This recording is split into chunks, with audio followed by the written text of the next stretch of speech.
So সবাই কেমন আছো? আমি আজকে যে এই লেকচারে আমি দেখাবো কিভাবে আমরা লং সেন্টেন্স লিখতে পারি। তো এই লং সেন্টেন্স লেখার আগে আমি বলি, আমি আগের লেকচারগুলোতে আমি কোথাও আহ, যখন আমি independent, dependent clause, subordinate clause এগুলো নিয়ে কথা বলছিলাম, আমার মনে হয় আমি একটা মিস্টেক করেছি। আম, আমার মনে হয় এর আগের লেকচারটাতে। তো এই লেকচারে আমি চেষ্টা করব তোমাদেরকে আসলে সঠিক ইনফরমেশন দেওয়ার, আমি ভুলের জন্য আসলে সরি।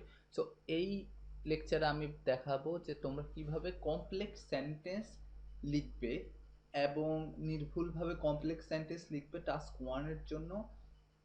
এছাড়া আসলে আরেকটা জিনিস যেটা বলা উচিত, আমাদের যদি তোমরা ভালো স্কোর পেতে চাও তোমাদেরকে অবশ্যই কিছু কমপ্লেক্স সেন্টেন্স লিখতে হবে, কিন্তু প্রতিটা সেন্টেন্সই কমপ্লেক্স সেন্টেন্স লিখতে হবে না। একটা টাস্ক ওয়ান বলো, টাস্ক টুতে বলো, আমরা কিছু সিম্পল সেন্টেন্স থাকবে এবং কিছু কমপ্লেক্স সেন্টেন্স থাকবে। আমরা যদি কয়েকটি কমপ্লেক্স সেন্টেন্সই লিখতে পারি আর বাকিগুলো সিম্পল সেন্টেন্সও লিখি, তাহলেও আমরা ভালো স্কোর পেতে পারি। তো এর আগের লেকচারগুলোতে আমরা দেখিয়েছি কিভাবে আমরা টাস্ক ওয়ানের কমন ভোকাবুলারি বা একেবারে বেসিক ভোকাবুলারি শিখতে হবে।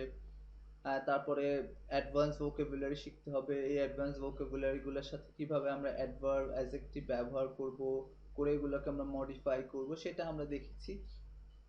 তারপরে আমরা যেটা দেখেছি, আমরা বিভিন্ন ধরনের সেন্টেন্স স্ট্রাকচার দেখেছি, কিভাবে আমরা বিভিন্ন ধরনের সেন্টেন্স ব্যবহার করতে পারি। তো আশা করি তোমরা এগুলো প্র্যাকটিস করছো। যদি তোমরা এগুলো নিয়ে 100% কনফিডেন্স না হও, বা তোমাদের মাঝে সেই তোমরা কনফিডেন্ট না হও, অথবা তোমার মাঝে সেই কনফিডেন্স না থাকে, তাহলে তোমাদের সেই কনফিডেন্স বাড়ানোর জন্য অথবা তুমি কনফিডেন্ট হওয়ার জন্য যেটা করতে হবে, খাতা কলম নিয়ে বসতে হবে। আমরা যেটা করি, ভিডিও কোর্সগুলোকে আমরা হালকাভাবে নিই, খাতা কলম নিয়ে বসি না। তুমি খাতা কলম নিয়ে বসে আমি যেভাবে করার চেষ্টা করেছি, যে যে ওয়েবসাইটগুলো দেখেছি সেগুলো দেখার চেষ্টা করো। তো আজকের লেকচারে আমি যেটা করব, আমি করব প্রথমে আমি কিভাবে একটা বড় সেন্টেন্স লেখা যায় সেটা আমরা দেখাবো। তারপর তুমি যদি এভাবে অনেকবার প্র্যাকটিস করতে থাকো, বিভিন্ন ধরনের টাস্ক, বিভিন্ন ধরনের এরকম গ্রাফ নিয়ে তুমি যদি চেষ্টা করতে থাকো, তুমিও সহজেই পারবে। এটা শিখলে,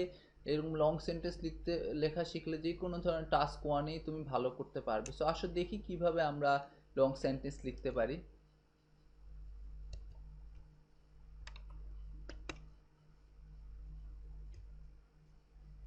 এখানে প্রথমে লং সেন্টেন্স লিখতে হলে আমাকে বেস